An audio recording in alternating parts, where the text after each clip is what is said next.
Buenas noches, soy Cristian Sánchez, estudiante de tercer semestre de Derecho de la Universidad Libre Excepcional Pereira. Vamos a hablar en este video, que es una tarea propuesta por el profesor Marino de Jesús Alzate, sobre la Cátedra de la Paz, y el video vamos a hablar sobre el conflicto armado en Colombia, hacia la verdad del conflicto armado en nuestro país. Y tenemos que, por supuesto, remitirnos un poco hacia la colonización, hacia esa Colombia de ese entonces que fue colonizada por los españoles,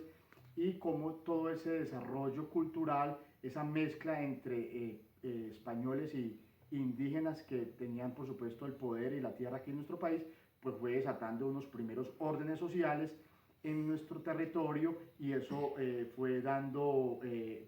cabida a los primeros asentamientos políticos de nuestro país. Pero todo podemos analizarlo y podemos empezar a deducir que siempre se generó un conflicto armado interno por la lucha precisamente de las instituciones y la lucha del poder político. Y más adelante, pues, las lecturas que nos propone el profesor Marino nos ilustran que esos primeros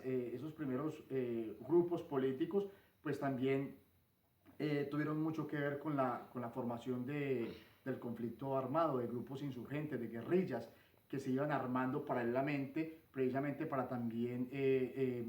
manifestarse sobre el orden social vigente y poder también tener participación política en ese entonces. Hemos visto, por ejemplo, en el gobierno del anterior, de un expresidente, Juan Manuel Santos, cómo se firma un proceso de paz, de paz con las FARC, y se origina una justicia transicional. Y pues todo esto precisamente es porque ese orden social vigente pues también tiene mucho que ver con lo que sucede en la actualidad con nuestro país. Tenemos el Estado colombiano no presenta total soberanía en ciertos territorios del país, y precisamente es porque esa soberanía la pierde el Estado, porque no tiene la capacidad realmente de llegar a estas regiones con las instituciones, y por eso se van creando esos grupos insurgentes como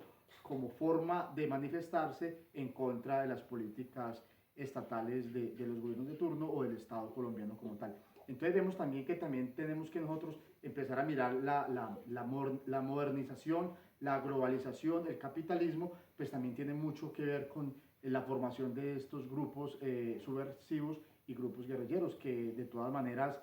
esa manifestación por lucha también por el poder, pues también es una respuesta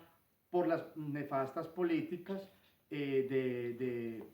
nuestro país. Por ejemplo, vemos como Estados Unidos también ha tenido mucho que ver con la formación de guerrillas, porque pues es un país que por la política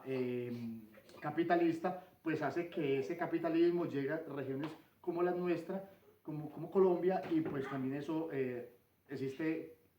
se da un rechazo por alguna parte de la sociedad, y se empiezan a crear ciertas guerrillas y ciertos grupos subversivos. Todo esto pues nos indica que hay que fortalecer más la educación en nuestro país, la institucionalidad, para que todos esos procesos pues vayan desapareciendo y podamos tener un nuevo Estado más materializado, poder materializar, por supuesto, el Estado Social de Derecho, poder llevar esa constitución que quedó bien plasmada en el 91, poderla llevar con políticas públicas fuertes, concretas, y poder materializar el Estado Social de Derecho, para poder que todo el territorio colombiano pues exista soberanía estatal, institucionalidad. La institucionalidad va de la mano con educación, salud, bienestar de la sociedad, y esto hace que esos grupos subversivos pues vayan teniendo menos capacidad de manifestarse de una manera menos violenta en nuestro territorio nacional. Muchas gracias. Espero que les hubiese gustado el video. La idea era poder ahondar un poco más sobre los materiales propuestos por el profesor Marino, pero pues en este video hablamos sobre el conflicto armado y sobre la participación de países tan desarrollados como Estados Unidos, que tienen que ver en unas u otras formas con el conflicto armado en nuestro país. Muchas gracias.